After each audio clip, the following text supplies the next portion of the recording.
Saya mengikuti apa yang Al-Quran katakan. Ya biasa lah ya, kalau orang udah dipanggil polisi itu, ya nggak?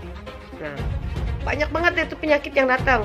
Jantung, ambeien, ya kan? Stroke, kumat, apalagi encok, pegelinu, lemes-lemes, ya kan? Semua itu nyatu deh. Biasa kalau dipanggil polisi pasti penyakit semua pada datang. Panik, panik, ada yang panik. Ada yang panik, takut ditangkap polisi. Panik, panik, ada yang panik. Ada yang panik, takut ditangkap polisi. Nggak ngaca kau siapa kau itu? Nggak ngaca muka kau itu kayak apa? Ngaca muka kau itu kayak apa? Cakep gak kau? Baru kau menghina orang lain. Saya baru tahu bahwa pertama, di dalam salib Kristen itu ada setan atau jin kafir, itu merupakan ajaran Islam. Baru tahu saya bahwa itu adalah ajaran Islam. Iman orang Islam itu terlalu lemah sehingga terlalu mudah dikafirkan hanya dengan melihat patung salib. Begitu lihat patung salib bisa jadi kafir. Salah satu yang paling populer saat ini adalah Ustadz Abdul Somad, di mana beliau sedang berdakwah di lingkungannya sendiri, di tempatnya sendiri, dan menjawab pertanyaan orang. Sekarang saya cerita lagi, kalau mau diperkarain, perkarain! Kalau mau dilaporin, laporin! Saya bilang sekarang dengarkan, demi Allah, Nabi Isa bukan Tuhan. Laporin silakan. Allahu Akbar. Kita ngomong begitu sah-sah saja, nggak ada salahnya. Sebutlah kafir orang yang berkata Isa itu adalah Tuhan. Mau udah bilang.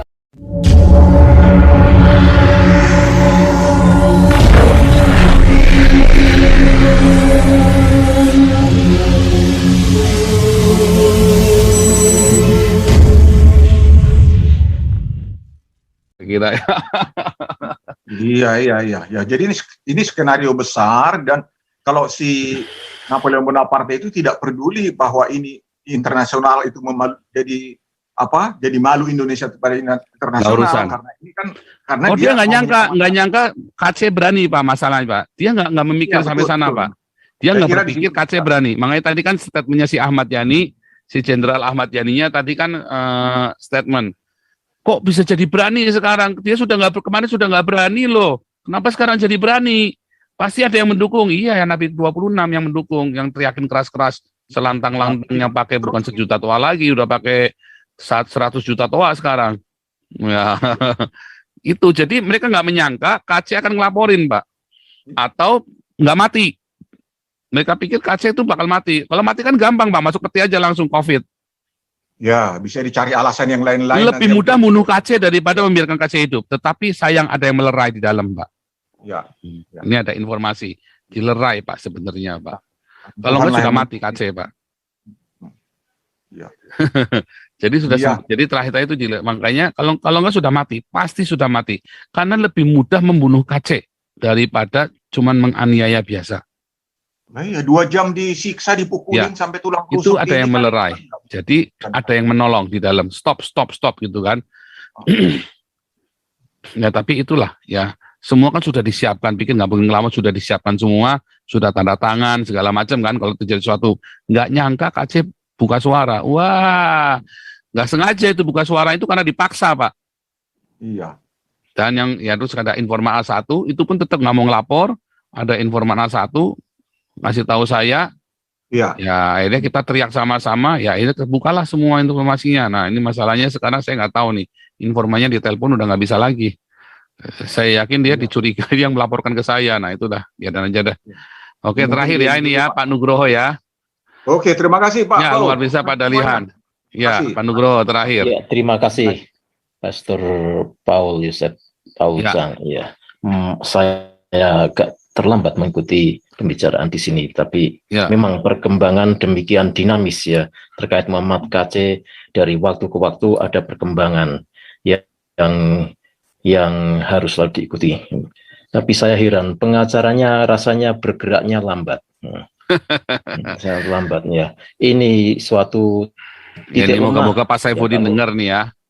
Ya, ini pengacara Muhammad KC ini harusnya bergerak cepat dan taktis ya. Ini di antara kita, maksudnya ya termasuk tim pengacara kita, maksudnya kita yang mendesak-desak kasus Muhammad KC ini, membil Muhammad KC ini seolah-olah tidak kompak ya, itu yang waduh menyakitkan dari diri kita sendiri ya. Nah, Pak Saifuddin mohon untuk Pak Saifuddin Ibrahim mohon dikoordinasi dengan baik sehingga langkah-langkahnya itu taktis, tidak seperti saat ini. Kita ini banyak tertinggal. Coba kalau Pak Paul tidak teriak-teriak, sudah matilah Muhammad KC. Ya, makanya memang channel ini itu menjadi channel untuk mengusir ketakutan, membangkitkan roh keberanian ya dalam melawan khilafah dan yang ketidakadilan di Indonesia. Ini kasus Muhammad KC sudah menjadi kasus internasional, tidak hanya keluarga. Karena itu sebaiknya memang segera mendapatkan, jangan lagi pihak keluarga menghalangi apa upaya untuk menolong Muhammad KC, mengangkat Muhammad KC. Karena kalau tidak berteriak, sudah matilah Pak Muhammad KC. Memang Muhammad KC tahu risikonya, dia itu selamat atau mati ya. Kalau mati sebagai martir ya memang dia sudah sadar, saya yakin sudah, karena itu sebagai perwujudan memikul salib. Tapi agaknya ini dipakai Tuhan untuk membongkar berbagai hal, ketidakadilan, kebobrokan institusi Polri ya, adanya jenderal-jenderal Taliban yang berkumpul di Indonesia. Ya tidak Pak. Ya itu untuk membuka ya. Nah, ini baru ada yang benar nih, yang cocok. Jadi memang momentum ini digunakan oleh Kapolri buat bersih-bersih dari Taliban. Betul.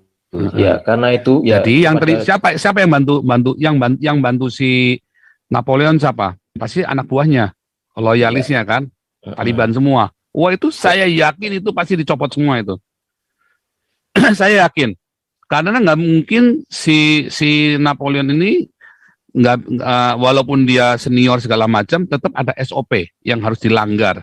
Yang bisa melanggar hanya loyalisnya. Tahu. Nah, tapi memang niat merusak tatanan. Iya. Jadi itu memang digunakan sekarang. Saya berharap Kapolri bisa dengan jernih berpikiran bahwa ini momentum untuk beresin cepetan, bersih-bersih, mumpung orangnya sudah ketangkap basah. Betul. Ya kan? Setuju, Pak Paul, siapapun ya, yang dukung sikat langsung. Iya, sampai ada kunci diberikan, kemudian terjadi penganiayaan, kemudian rentetan siapa yang mensepori di belakang, menyuruh dan sebagainya harus diusut ini.